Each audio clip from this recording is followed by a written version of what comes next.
The leather folder sat in front of me, heavy as a heartbeat. Inside were the deeds, Grandma's 21st birthday gift, a $50 million hotel with my name on the papers. Before I could even breathe, the front door opened. My mother walked in, her new husband right behind her. "We should manage it together, as a family," she said, smiling like it was still her world. I told her, "Absolutely not. I'm the owner now."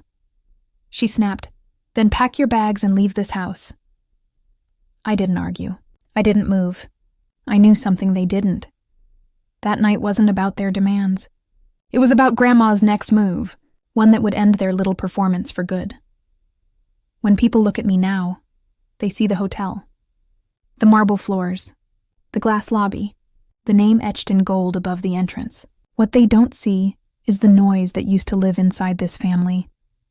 My grandmother, Sharon Bennett, built everything from one roadside motel in Vermont. She was 21 then, my age now. Everyone called her foolish, but she turned those doubts into brick and revenue. By the time I was born, the Bennett collection was a name people whispered with envy. My mother, Brenda, inherited none of Grandma's patience. She inherited only pride. To her, success was being seen. She loved camera flashes more than blueprints. She loved control more than family. My father, Mark, was the opposite. Calm, steady. A man who believed in doing things right, even when it took longer. He ran operations for years, quietly keeping everything standing while Mom chased appearances. When I was 16, that balance collapsed. I still remember the night Dad left. He placed his tired suitcase by the door and said he couldn't stay where love had become performance. The silence that followed filled every corner and refused to leave. After that, Brenda remarried quickly. Scott Miller, a smooth-talking business consultant who spoke in phrases like synergy and global expansion. Shiny, loud, hollow. Everything she thought success looked like. Not long after, she sent me to live with Grandma, claiming it was for stability. I knew better. I was one less witness. Life with Grandma was quiet but never dull. Her home smelled of cedar and coffee. Her mornings began with the sound of typewriter keys. She treated me not as a child but as an apprentice. I studied architecture while she taught me what legacy really meant: discipline, risk, and the courage to start over when others called you finished. Sometimes at night I'd catch her studying old property maps, tracing original sketches with a soft smile. "Every building tells a story, Sophia," she'd say. "The walls remember who built them and why." I didn't understand then that she was also talking about people, about the foundations we build inside ourselves. Years passed. My mother's calls grew shorter, her words sharper. "You should visit," she'd say. "Scott wants to talk about the European market." I'd always have an exam or a project due. The conversation ended with her disappointed sigh. We were strangers, connected by blood and legal paperwork, until my 21st birthday. Grandma asked me to sit at her desk. The leather folder waited, heavy and unfamiliar. "This is your inheritance," she said, "but it's also your test." I didn't know what she meant. Not yet, but I would soon enough. Because sometimes the moment you receive everything you've ever wanted is the same moment you find out who's coming to take it from you. Dinner that night felt like a celebration. Roasted lamb, candlelight flickering across the long oak table. For once the house was peaceful. I thought maybe things were finally steady. Then the doorbell rang. One small sound that changed everything. I opened the door. The chill hit me, then her perfume. My mother stood on the porch in a cream coat, hair curled just so, her smile thin and glossy. Scott followed, wearing that smug confidence that always smelled like cheap cologne and deceit. "Happy birthday, sweetheart," Mom said, her voice syrupy. "We were just in the area and thought we'd stop by." They didn't wait to be invited in. Scott carried a gift bag, a prop for someone used to getting what they wanted. Mom's eyes darted around and landed on the folder. My inheritance. "We heard about your big gift," she said, sugar wrapped with poison. 50 million. How wonderful. I tried to stay polite. "It's not about the number," I said. Grandma wanted me to continue what she started. Mom laughed lightly, waving a manicured hand. Of course. But running a business that size isn't for children. You'll need experience, guidance. That's why Scott and I thought we could manage it together as a family. That word landed like a slap. Scott leaned forward, resting his hands on the back of a chair. It's too much for one person, Sophia. Let us help. We've already drafted a proposal. Grandma's voice sliced through him. A proposal for something that isn't yours. Scott's smile faltered. Mom shot Grandma a warning look, the same cold defiance she'd used on Dad. Mother, please. Let's be practical. Practical? Grandma repeated, tasting the word. Like when you mortgaged the Burlington property without authorization. Or when you disappeared for 6 months and came back with debt. Color drained from Mom's face. That was years ago. Yes, Grandma said softly. And I remember every year it cost me. The tension pressed against my ribs. The room smelled of rosemary and rage. Don't let her turn you against me, Mom said to me, voice brittle. We're family. We should rebuild together. I wanted to believe her, but the way she looked at the folder told the truth. This wasn't about rebuilding. It was about reclaiming power she'd already lost. Grandma rose and placed a steady hand on my shoulder. Dinner's over, she said calmly. Some things aren't up for discussion. Scott cleared his throat and forced a smile. We'll talk again soon. As the door closed behind them, I caught Mom's whisper. Quiet, venomous, meant only for me. This isn't over. She was right. It wasn't. The next morning, the house felt different. Colder, thinner, as if the walls themselves knew what was coming. Grandma shut herself in her study, the faint clack of her typewriter steadier than my own heartbeat. Downstairs, I found Mom at the breakfast table, flipping through one of Grandma's ledgers as if it already belonged to her. Scott paced by the window, whispering phrases like potential restructuring and joint control. They didn't see me. For a moment, I watched two intruders wearing family as camouflage. Morning, sweetheart, Mom said when she looked up. We were just brainstorming. You know how to keep the business stable. Stable? I asked. It's been stable for 50 years. You're young, Sophia, she said. You have your studies. You don't need to stress about payrolls or legal documents. That's what family is for. Scott nodded, oily. Let us take care of the boring parts. You focus on your degree. My pulse climbed, but I said nothing. I poured orange juice and let the silence itch until I turned to them. Does Grandma know you're here? Mom blinked. She's resting. Maybe let her rest, I said quietly, and left the room. That afternoon, I went to Grandma's office. She didn't look surprised when I told her what I had seen. She only sighed. I was hoping they'd at least pretend to wait a week. Do you want me to call the lawyer? I asked. She shook her head. Already did. She opened a drawer and pulled out a folder identical to mine. There are things you don't know about your mother and Scott. Financial documents. Deals that were meant to be hidden. My stomach tightened. Why didn't you tell me? Because, Grandma said, meeting my eyes.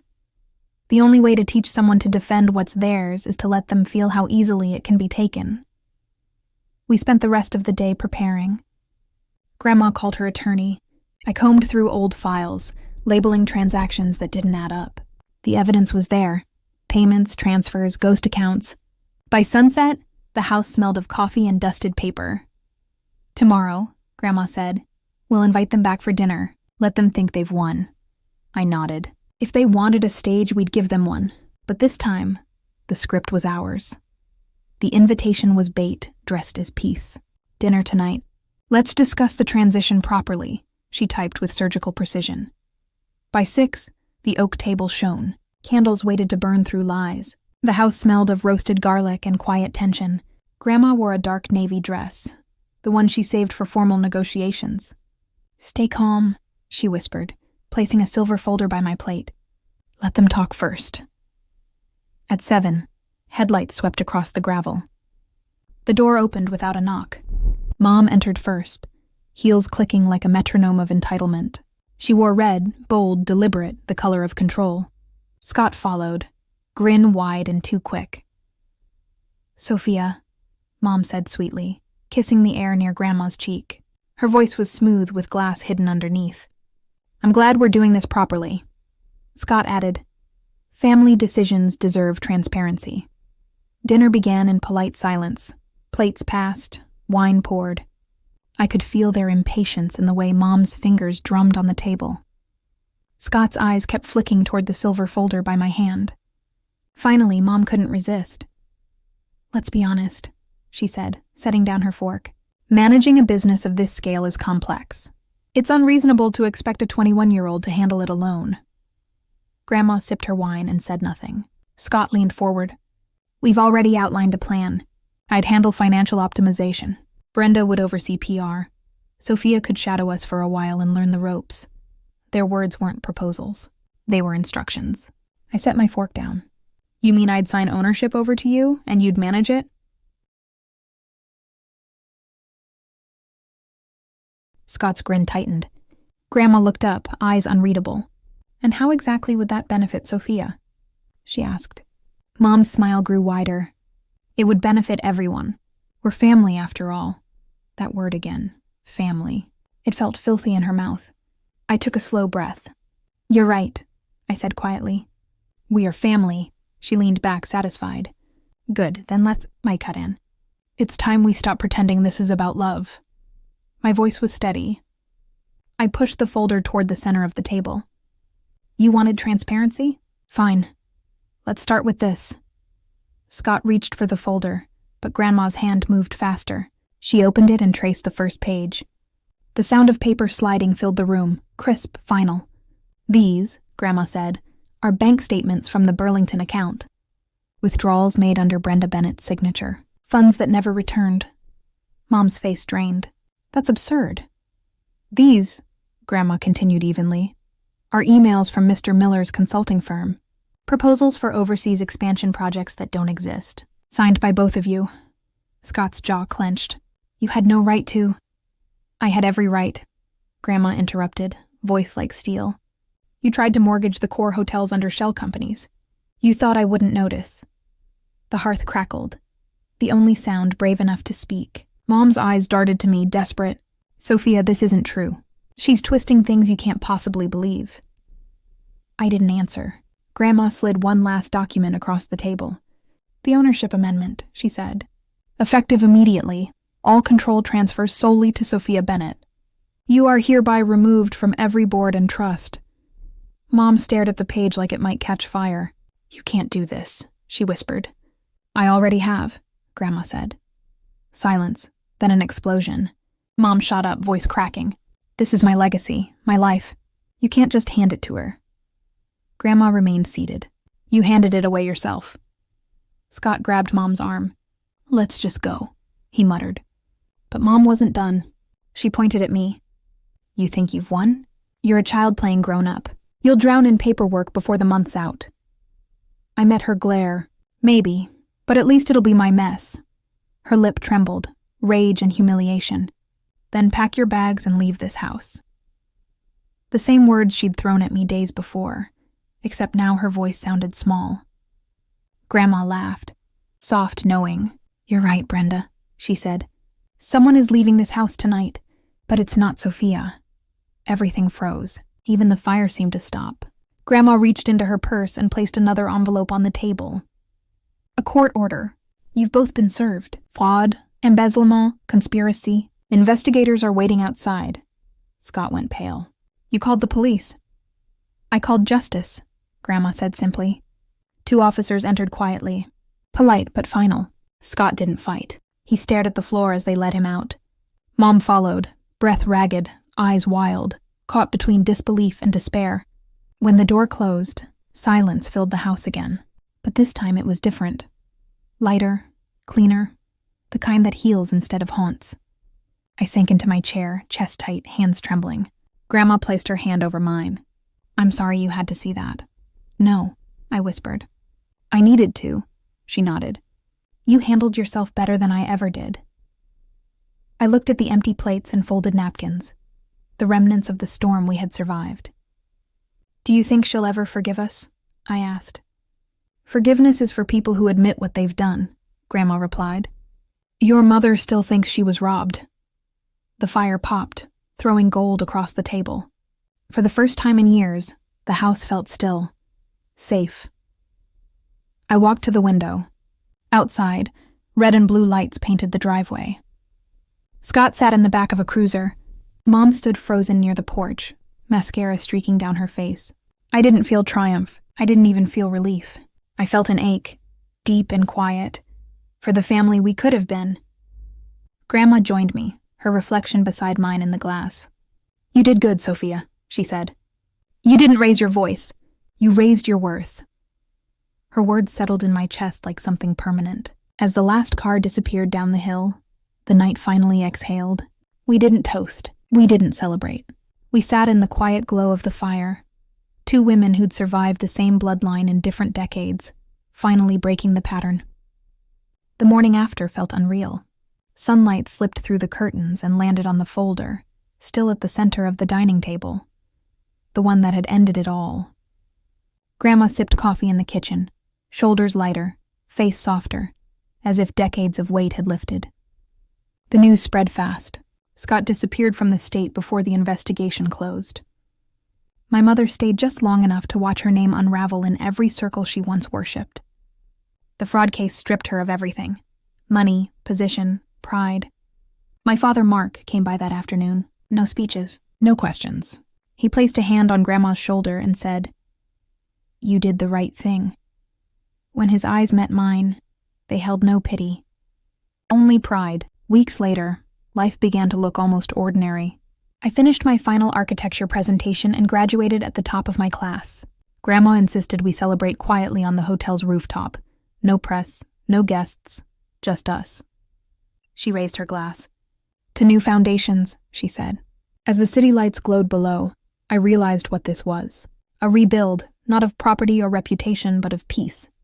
For the first time in years, I didn't feel like the leftover of someone else's legacy. I felt like the beginning of my own. I used to believe legacy was about bloodlines and last names. I've learned it's about boundaries, the courage to end what's toxic, even when it wears your DNA. My inheritance wasn't a hotel. It was freedom. If you've ever had to choose peace over family pride, share your story below. You're not alone.